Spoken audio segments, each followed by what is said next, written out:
Okay, एक सनसनीखेज बात। हवाई जहाज हवा के साथ उड़ान नहीं भरते, बल्कि असल में इसकी उल्टी दिशा में उड़ते हैं।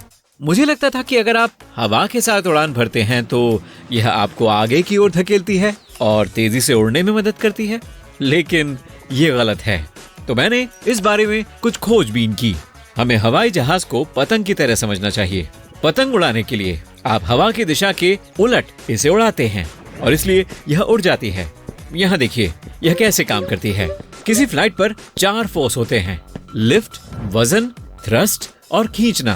पतंग के ऊपर और नीचे के अंतरों के कारण लिफ्टिंग फोर्स पैदा होता है। पतंग के ऊपर हवा की स्पीड उसके नीचे से ज्यादा होती है, तो नीचे का प्रेशर ऊपर के प्रेशर से ज्यादा होता है और पतंग आगे की ओर पुश होती है। यह लिफ्टिंग फोर्स है। इसके खिलाफ भी एक फोर्स काम करता है, ग्रेविटेशन फोर्स, जो ऑब्जेक्ट को नीचे धकेलता है। यह वजन कहलाता है। थ्रस्ट वह फोर्स है जो किसी वस्तु को आगे की ओर धकेलता है। पतंग के मामले में यह धागे, हवा और आपके फॉरवर्ड मोशन से पैदा होता है। हवाई जहाज के मामले में इंजन थ्रस्ट फोर्स पैदा करता है। आखिर में ड्रैग थ्रस्ट का विरोध करने वाला फोर्स है।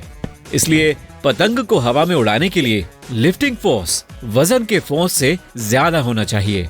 फिर हवा में रहने के लिए चारों को बैलेंस में रहना चाहिए। लिफ्ट को वजन के बराबर होना चाहिए और थ्रस्ट को खींचने के बराबर होना चाहिए। जिस समय विमान उड़ान भरता है, हवा के खिलाफ जाने के कारण जरूरी लिफ्टिंग फोर्स को तेजी से पैदा करने में हेल्प मिलती है। जी हाँ, हवा के विपरीत जाने से विमान की ग्राउंड स्पीड कम हो जाती है, लेकिन यह वो स्पीड नहीं है जिसकी हमें जरूरत है। विंग के ऊपर के एयर फ्लो की स्पीड के कारण हवाई जहाज उड़ता है। यह एयर फ्लो विमान के इंजन से नहीं बल्कि हवा से पैदा होता है। एयर फ्लो जितना ज्यादा होगा, लिफ्ट उतनी ही ज्यादा होगी। हवा के खिलाफ जाने से प्लेन के पंखों के ऊपर एयर फ्लो बढ़ जाता है और यह एक अतिरिक्त लिफ्ट देता है और कम समय में ज्यादा ऊंचाई हासिल करने में मदद करता है, क्योंकि यह ज्यादा एंगल पर उड़ान भरता है। लैंडिंग के लिए भी यही प्रोसेस काम करता है। हवा के खिलाफ उतरने से पायलट कम समय में कम दूरी पर उतर सकता है। एयर फ्लो और लिफ्टिंग फोर्स वे चीजें हैं जो टर्बुलेंस के लिए जिम्मेदार हैं। हवा की दिशा और गति और यह एयर फ्लो समय के साथ साथ एक जैसे नहीं रहते। कभी कभी यह बहुत तेजी से बदलता है, जैसे 1 सेकंड में 100 बार। तो एक पल में ज्यादा लिफ्ट होती है और दूसरे पल में कम लिफ्ट होती है। साथ ही विमान हिल रहा होता है। इसे टर्बुलेंस जोन कहा जाता है। यह बिल्कुल भी खतरनाक नहीं है। इसका सीधा सा मतलब है कि आप काफी अस्थिर हवा के क्षेत्र में उड़ रहे हैं, और बस इतना ही। इसलिए यदि किसी पायलट को उड़ान भरने का ऑप्शन दिया जाता है तो वे हवा की विपरीत दिशा में उड़ान भरने का ऑप्शन चुनते हैं। हमेशा ऐसा नहीं होता और हवा के साथ उड़ने में भी कोई प्रॉब्लम नहीं होती, लेकिन हवा के विपरीत जाने से हेल्प मिलती है। कई हवाई अड्डों को इस तरह से डिजाइन किया गया है ताकि ज्यादातर रनवे उस एरिया में आमतौर पर हवा के चलने की उलट दिशा में जा रहे हों। साथ ही उड़ान भरना और उतरना किसी भी उड़ान के सबसे खतरनाक स्टेजेस होते हैं। ऐसा इसलिए है क्योंकि पायलट के पास पैदा होने वाली किसी भी समस्या पर रिएक्ट करने के लिए कम टाइम और स्पेस होता है। हवा में भले ही दोनों इंजन काम करना बंद कर दें, फिर भी विमान गिरेगा नहीं।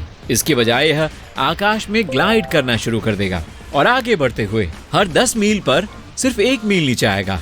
तो पायलट के पास रिएक्ट करने और उतरने के लिए कोई सुरक्षित जगह खोजने के लिए लगभग 8 मिनट का समय होगा। टेक ऑफ और लैंडिंग के दौरान टाइम लिमिटेड होता है।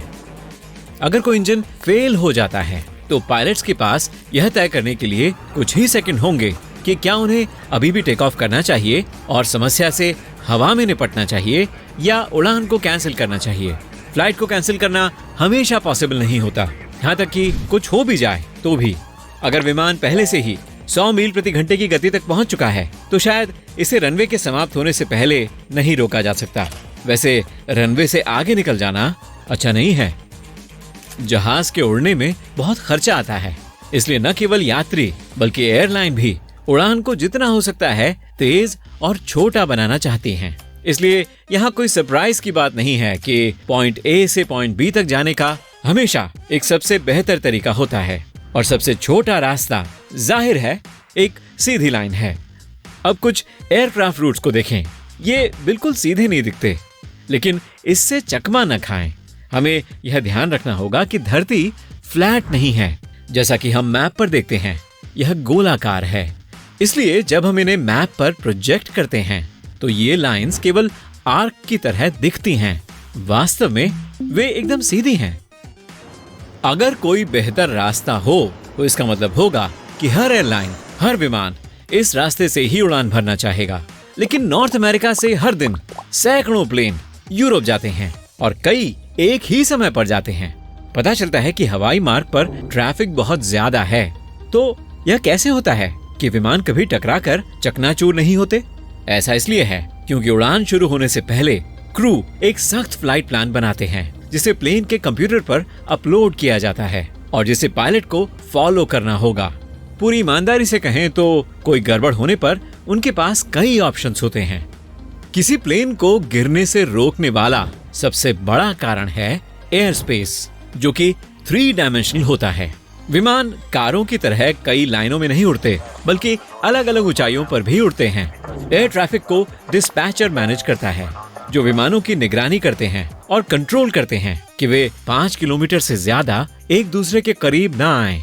फ्लाइट के लिए भी नियम हैं। पश्चिम की ओर जाने वाली सभी फ्लाइट्स इवन नंबर वाली ऊंचाई पर उड़ती हैं।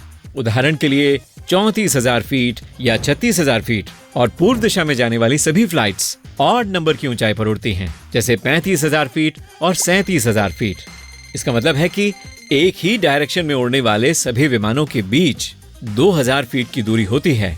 आकाश को सेफ्टी के साथ शेयर करने के लिए हर प्लेन को अपने एयरवे को फॉलो करना पड़ता है, जिसका एक खास नाम भी होता है। हवा के कुछ हिस्से ऐसे भी हैं जो खास तौर से बिजी हैं, जिनमें काफी ज्यादा ट्रैफिक है, क्योंकि हर मिनट कई प्लेन वहां से गुजरते हैं। इसलिए जब भी कोई विमान बिजी जोन में प्रवेश करता है तो उसे एक बहुत ही खास रूट पर रहना पड़ता है। इसलिए आमतौर पर कमर्शियल एयरक्राफ्ट 31,000 से 38,000 फीट की ऊंचाई पर उड़ान भरते हैं। यह ऊंचाई उड़ान के पहले 10 मिनट में हासिल हो जाती है। तो इतना ऊंचा क्यों? ऊंचाई के साथ हवा पतली हो जाती है, इसलिए विमान को कम रेजिस्टेंस का सामना करना पड़ता है और वह स्पीड से उड़ सकता है और कम ईंधन खर्च करता है। एक और वजह यह है कि इतनी ऊंची उड़ान भरने से विमान ज्यादातर मौसम के पैटर्न से बचता है, जो आमतौर पर बहुत नीचे के हिस्से में होता है। तेज हवाएं और बारिश ट्रोपोस्फेयर में होती हैं। यह एटमॉस्फेरिक लेयर होती है जो जमीन के सबसे करीब होती है। प्लेन थोड़ा ऊपर उड़ते हैं, लेकिन पहले से ही अगली लेयर में, जो स्ट्रेटोस्फेयर है। इससे चूंकि ज्यादातर मौसम की घटनाओं से बचा जा सकता है, इसलिए फ्लाइट आराम से उड़ती है और टर्बुलेंस भी कम होते हैं। लेकिन यदि ऐसा है तो फिर वे और भी ऊंची उड़ान क्यों नहीं भरते? किसी ऑब्जेक्ट को नीचे धकेलने वाले वेट के फोर्स को याद रखें। एयरक्राफ्ट बहुत भारी होता है और जितना ज्यादा इसका वजन होता है उतना ही ज्यादा मुश्किल होता है ऊपर उठना, क्योंकि फोर्स ज्यादा मजबूत होता है। इसे और ज्यादा ऊंचा ले जाने के लिए ज्यादा फ्यूल की जरूरत होगी और यह फायदे वाला नहीं है। साथ ही इंजनों को फ्यूल देने के लिए ऑक्सीजन बहुत कम हो जाती है, इसलिए प्लेन आमतौर पर सबसे कुशल तरीके से उड़ान भरते हैं। मौसम के मिजाज से बचने के लिए काफी ऊंचे, लेकिन बहुत ज्यादा नहीं, ताकि वे बहुत ज्यादा फ्यूल न खर्च करें। अगर आपने कभी फ्लाइट में सफर किया है तो आपने शायद खिड़कियों पर उन छोटे छेदों पर ध्यान दिया होगा। एक हवाई जहाज की खिड़की में प्लेक्सी ग्लास में 3 पेन्स होते हैं। वह छोटा सा छेद केवल उसी में है जो बीच में है। यह कैबिन के अंदर और बाहर हैवी प्रेशर के अंतर को कंट्रोल करने के लिए है। इस तरह आउटर पेन लोड को संभाल सकता है। अगर बाहरी पेन टूट जाता है तो बीच वाला खिड़की को बरकरार रखेगा। साथ ही वह छेद खिड़कियों को फॉगिंग से भी बचाता है। क्या आपने देखा है, जब भी आप प्लेन में एंटर करते हैं तो आप बाईं ओर से अंदर जाते हैं। यह यूं ही नहीं होता।